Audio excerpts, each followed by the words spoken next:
Welcome to Wythenshawe. Sound of running water on a rainy day in Manchester. Greg Davis was driving home from work one evening when he saw a group of teenagers vandalising a church building. And it was beyond vandalism, they were absolutely systematically wrecking the place. When I went to see the minister that was in charge of this church, and he said, we're going to close the building, there's been attacks on the parishioners, there's been graffiti, vandalism, and we can't afford to keep the place open. And I said, is that what we do? When, as adults, when we face a bit of adversity, we literally shut the building down? Or should we try and get the kids that are outside vandalising the place to actually come on the inside and see what good they can do rather than what negativity they can be involved with? Greg is, I guess, as we all are, unique, but he's got this passion for this church, for this community. It's been going, over 25 years now. With that ability to keep the site going has meant that we've been able to do so many other things. We were fractured into postcodes and gang culture and youth and a group of gangs there and not necessarily getting on. United Estates, bringing the estates together. So we've got a dance room, pretty busy kitchen area, bit of boxing, some martial arts. Got a community shop outside, we have a little cinema if people want to use that, we've got quite a good screen in there. And we're just developing an outdoor area which will be an outdoor gym and an orchard and allotments. We do 15 full trays a day. We call ourselves a fresh food cooperative. There was no dedicated music rooms in the Wythenshawe area, and a group of local kids got together and said, can we start producing music? I'm a music fan, of course you can start producing music. And that really was the nucleus of us putting together this room.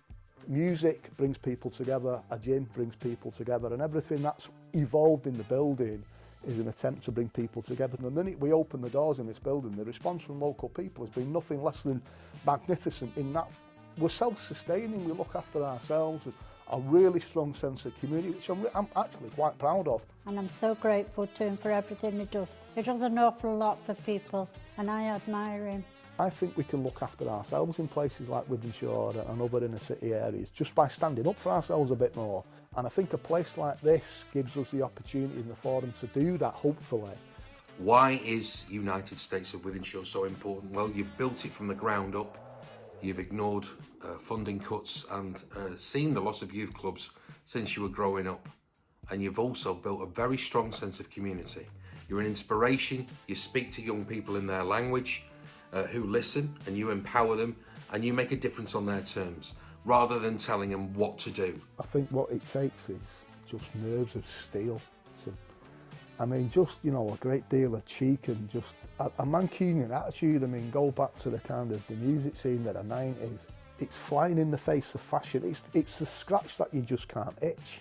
From experience, I can say that places like this, on inner city estates, you know, can just be such a fountain of goodness.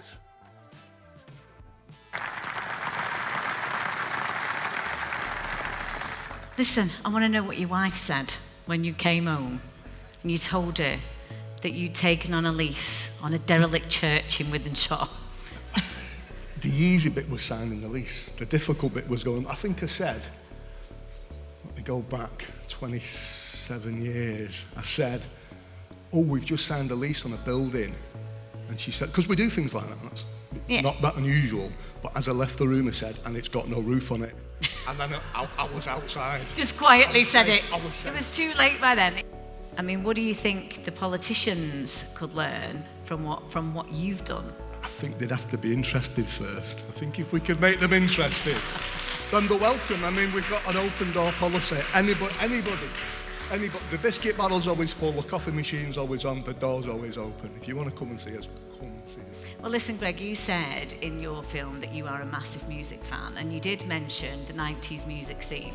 So, I mean, who better to present your award than some Manchester legends? Please welcome Peter Hook from New Order, and Bez and Sean Ryder from the Happy Mondays. People like Greg go out and they try and make a difference. They try and make the world safer for our kids by teaching kids that are suffering the right way of things. Listen, we've all made mistakes, haven't we, lads? No? You know that. And they laugh.